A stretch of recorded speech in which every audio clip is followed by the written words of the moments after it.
Hey guys, welcome to my YouTube channel. My name is Lovi.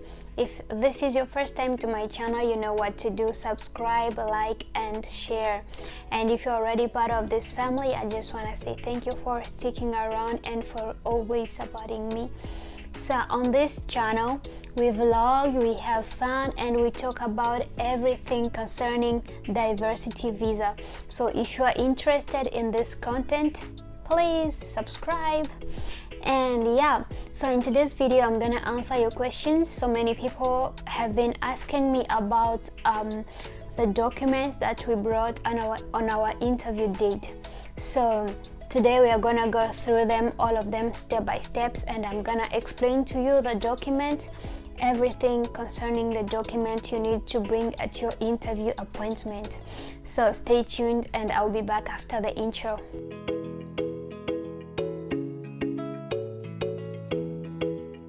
Today I have my notebook where I wrote all the documents so that I can't forget any of this document, you guys. So let's go through the document. The first document that you need to bring is your appointment letter.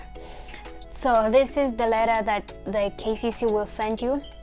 And yeah, so you have to check your email, you have to check all the websites that you can check to check your appointment letter.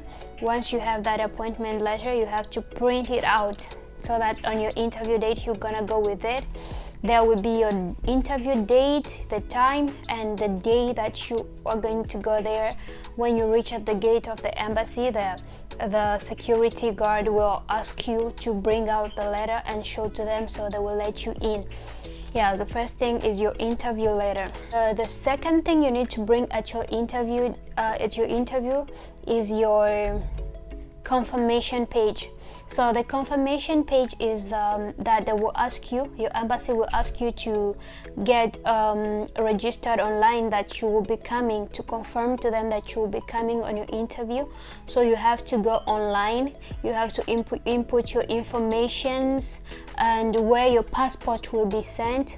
All of those stuff, you input them online, and when you finish, you submit, there will be a confirmation page that you will receive. So you have to print that information. So basically in that registration, you have to write how your passport will be sent to you. You can choose them to send it to you, or you can come by yourself to take the passport. So when you are done, you submit and they will send you the confirmation page. So you have to print it out and bring it at your interview.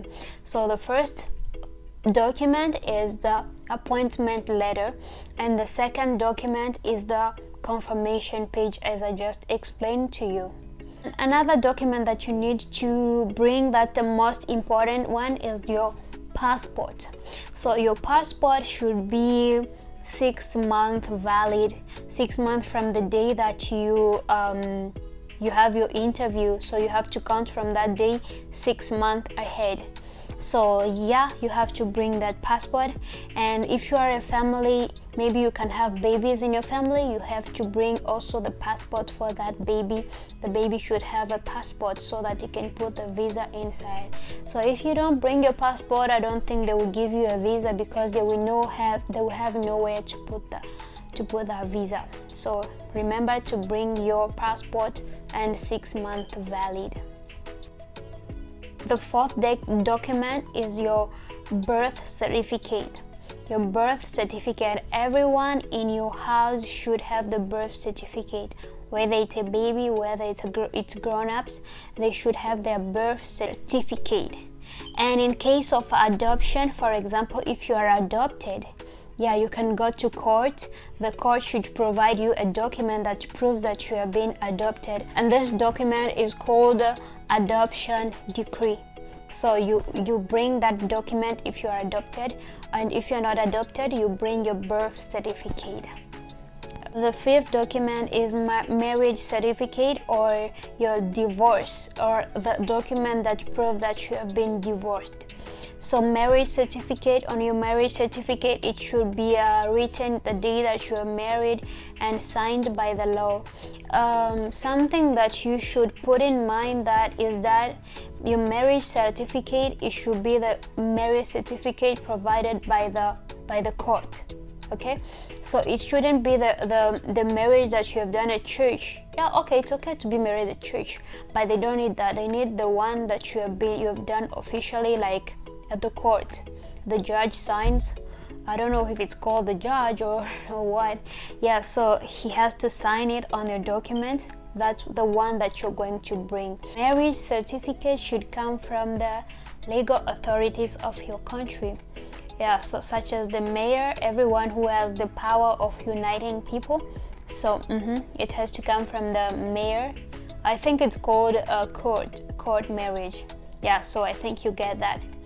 And if you are divorced, you are no longer living with your partner, you have to bring the proof, a certificate that proves that you have been divorced. Okay, and another document that you should bring at your interview appointment is the medical result. So you need to go to do your medical checking before your interview.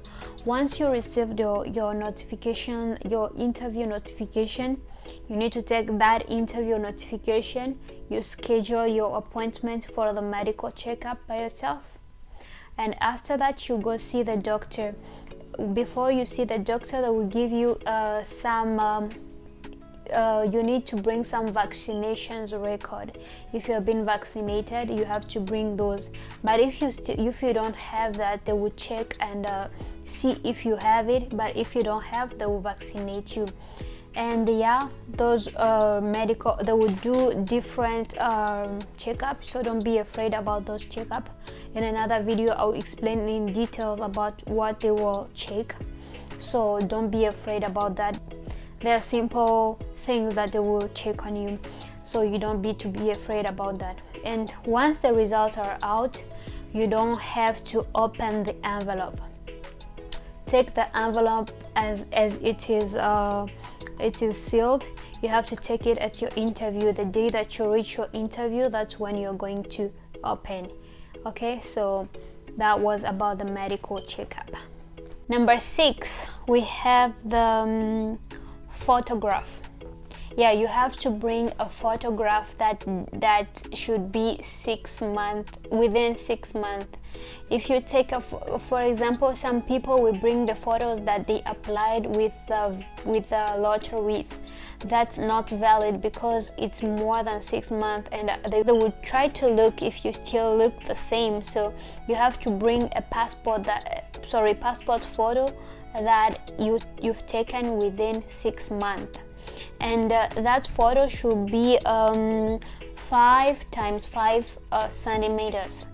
Okay, so you have to bring 2 copies of those photographs. The next one will be the diploma, the studies certificate. That can be from high school or from college. So if you have finished all of those, because when you're filling your DS-260, you can write your highest degree. So when you write your highest degree, you have to bring that document. It can be the high school diploma or the college diploma. So you have to bring those, the original copies and the certified copies of those documents. Okay, yeah, the 8th document is the police record or criminal record. In other countries they call it criminal record or police clearance record. So in this particular case, you have to go to the court. So this document is provided by the court of your country. It depends with where they provide it, but in my country it's provided by the court. So you have to go to the court and tell them that you need the police clearance. This police clearance is the document that proves that you have never done any crime. So you have to bring that the original copy and the certified copy of that criminal record. You also have to know that the criminal record, it should be from all the countries that you have lived in for more than 1 year. So and it should be from the age of 16. Okay, please don't forget that. All the countries that you have lived in more than 1 year and from the age of 16 years old. Other than that, you have to, okay, in case in your criminal record there is something, maybe you committed a crime, so in that case you have to bring the court and person record. Yeah, it's called court and person record. So that will state why were you in jail, or why were you condemned, which crime did you commit, for how long did you stay in prison. So this will state all that. And other than that, you also have to bring the military record. If you have been serving in the military, or if you've served in the military before, or any of your family members have served in the military, you have to bring that document that proves that you have served in the military. So you should know that that's not a bad thing. If you have served in the military, it's not a bad thing at all. Because I know here in the US they give a lot of values for those who served in the military, so you should prove that if you have it. If you have served in the military before, prove that. That can be a good thing. Okay, the next one is the deportation paper. The deportation paper. If you have been deported from one country to your country, for example, you have been in another country and there maybe you did something wrong and they sent you back to your country. Yeah, so you have to bring those papers to prove, to say why were you deported. Yeah, you have to state, to bring that document, certified copy of that and the original copy of that. After that, we have you have to bring the original copies of all the documents, and you also have to bring the certified. They should be certified by the law of your country. About translating documents, for those who are in English-speaking countries, you don't have to worry about anything at all. But in case you have documents that are in English or in another language other than English from other countries, for example, that can be your criminal record, you have to translate those documents. And if you are in another country that doesn't speak English, you have also to translate those documents in English. You also need to know which department in your country has the ability of translating documents. In my case, for example, my documents were translated by the Ministry of Foreign Affairs. So you should also ask in your country if they are the ones who translate the document. But if in case they are not, you have to see other translating agencies. Yeah. And after you've translated your document, you will need to certify them that these documents are true. So you also have to ask those same people who translated your documents to tell you where you can notarize or you can certify that the documents are true.